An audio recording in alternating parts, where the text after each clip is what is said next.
कैसे भी करके चुनाव जीतने और सत्ता का सुख भोगने के कांग्रेसी रवैये ने 60 सालों में इस देश के छोटे छोटे जख्मों को भी नासूर बना दिया। कांग्रेस से देश को मिले ऐसे ही जख्मों में से एक जख्म था नक्सलवाद का। इसकी जड़ों में कांग्रेस की नाकामियां शामिल थी। नक्सलवाद पनपता रहा क्योंकि कांग्रेस सरकार में सुरक्षा व्यवस्था हाशिए पर थी।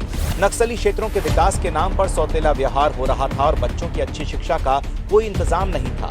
इन समस्याओं से कांग्रेस दशकों तक पल्ला झाड़ती रही और नक्सलवाद की चिंगारी ने हजारों परिवारों को विनाश की आग में झोंक डाला।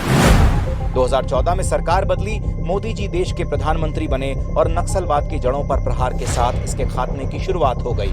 एक समय था जब तिरुपति से लेकर पशुपतिनाथ तक के रास्ते को नक्सलवाद का रेड कॉरिडोर माना जाता था, जहां नक्सलवाद अपने चरम पर था, जिससे निपटने के लिए मोदी सरकार में सीएपीएफ के 194 कैंप लगाए गए। 30 सालों में पहली बार नक्सली घटनाओं में मरने वालों की संख्या 100 से कम हुई और नक्सलवाद सिर्फ 4 जिलों तक सिमट कर रह गया। 2014 से पहले नक्सली क्षेत्रों में सिर्फ 66 पुलिस स्टेशन बने थे, जबकि मोदी सरकार ने 10 सालों में 544 पुलिस स्टेशन बनाए। नक्सलवाद से प्रभावित जिले 96 से घटकर सिर्फ 16 रह गए, जिससे पुलिस स्टेशन में दर्ज घटनाएं 465 से कम होकर 171 हुई। कांग्रेस सरकार में हुई नक्सलवाद की 16,463 घटनाएं मोदी सरकार में आधी से भी कम रह गईं।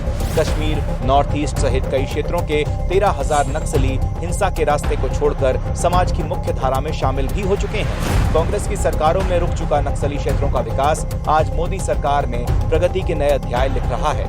कांग्रेस सरकार नक्सली क्षेत्रों में 10 सालों में सिर्फ 2,900 किलोमीटर सड़क ही बना सकी, जबकि मोदी सरकार ने 14,400 किलोमीटर सड़कों का जाल बिछा दिया।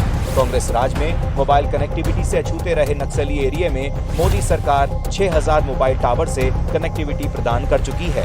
2014 से पहले नक्सली इलाके में सिर्फ 38 एकलव्य स्कूल थे, लेकिन मोदी सरकार में 216 एकलव्य स्कूल स्वीकृत हो चुके हैं और शिक्षा के हथियार से नक्सलवाद की सोच का अंत हो रहा है। एक और हिंसा फैलाने वाले नक्सलियों पर मोदी सरकार काल बनकर टूट रही है, तो वहीं दूसरी ओर 14,000 प्रोजेक्ट्स के माध्यम से लगातार नक्सली क्षेत्रों का विकास भी कर रही है, ताकि नक्सलवाद की सोच से बाहर निकलकर आने वाली पीढ़ी अपने और अपने परिवार को स्वर्णिम भविष्य दे सके।